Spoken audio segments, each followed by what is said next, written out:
Jari mayam ngasidi nga thongbu charake nga thongbiyo am haibako ado karamba nga noidide isu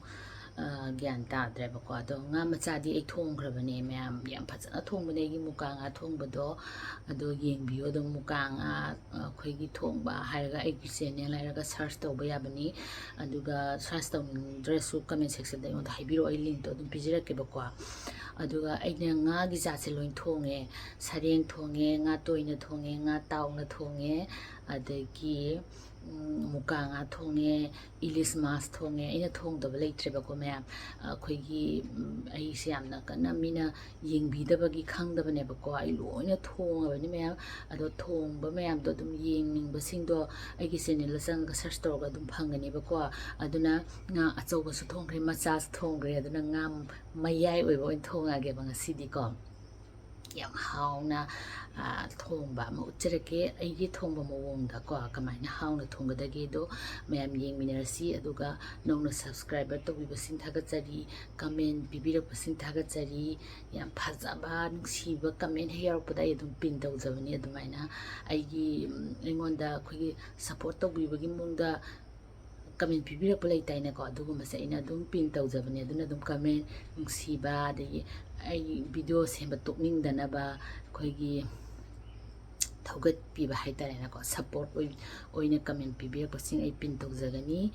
ada ai huji nga thongbado nga mayai medium nga thongbado uchara yeminarsi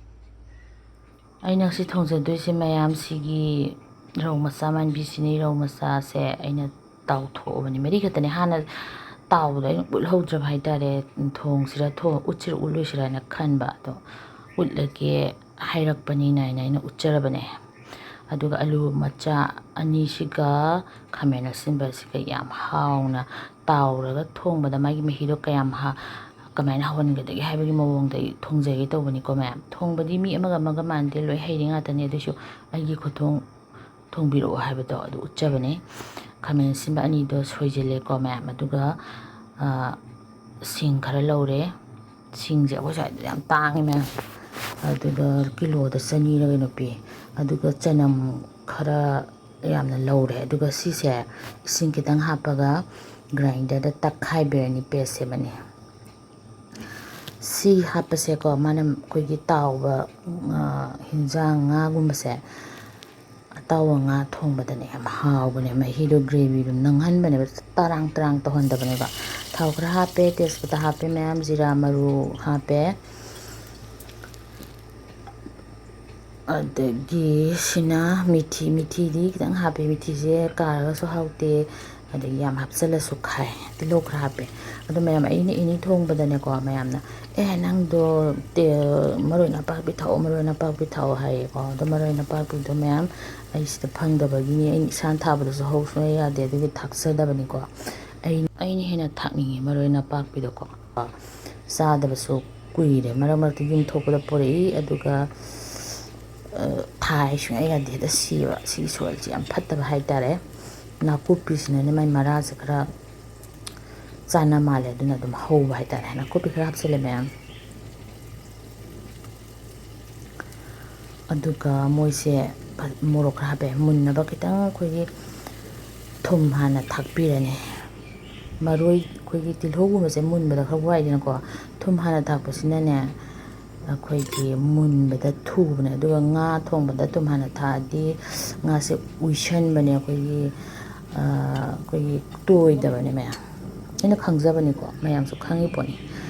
aduga hing khara thae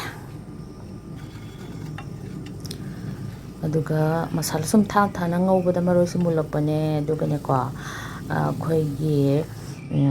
masala se kadana ba mai lei tharaga ko phajana thongbigadaba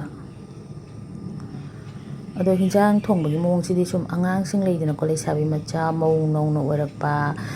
hostel da leiba sing nupamcha sing moi sing yam kana ba oi ko adoni moi haise admai tobiyo se da haise moi gumba sine ba ko adagi ai phadigom powder zira powder hape akhoi gumba kaino na kaso yening pote hinjang thongba ise aduna view gumba se satrise sina kaino ne akhoi gi fish masala meat masala ka habdo ko me aduga morok angang ba powder se Kashmiri mirch se thakpa masina ne ko nga thongbada machu phajahali aduga hawbasu he adum hen bane aduga sabadi yam sadabani kitang sabani ko aduga matang sida aina akhoi aina ngasai semgiba mahi do gravy do khamena sinbagi ado hapchanbirani ko me yamna khalamgani alu di thaktri ena ko alu do karam kanda kamaina thakadagi hebado ai ucharage ko me aduga aina ising se hapani ising se asabani ko habise ani hinjang thongda ising ba hapa yam hautabani mayam asaba hana ready toro thambigadaba aduga ne ising se amu hapada chap chana igi chang do haphogadaba masina su hinjang haw hele hinjang ngale khara hinjang mahi hapase hinjang mahi se hautabani aduga masi phajana sawhalagi mayam aduga leitharagane ko ngahak lolaga thamani mahi siga ngasai gi hapiba mayam da phajana hauna ba ko ngahak thama matungda ai ngasai gi alu do hapte dene alu hapkani habado alu do phutlaga thamani mayam ado phutlaga haipe nai khaire dana ko aduga masigi alu se hapchalle alu su haptsu yai ba ko ado alu hapana haw khadi hawi adu mathakta angang yawagi di kidang mapang oina ba ko moidi nga masa se kamai chani aduga hosigi nga sing si su hapchalle aduga sisina mithi mana kangbadune yombado kasturi mithi sisu always kharaga sizina biyo yamna flavor taste hengar hanbane ma'am aduga sawhalani aduga leitharaga phajana magi munbagi mawongdo laani aduga da khangani yengminarase ma'am tu munbase hinjang munbase aina thaw yam hegi baina te ko ma'am hinjang munbase simana thaw gi mari na mathakta kakhaladi hinjang je phajana mullabane sima nga thongbada oisu hawai thongbo su ini thongbada leitharaga to phajana mulle ko ma'am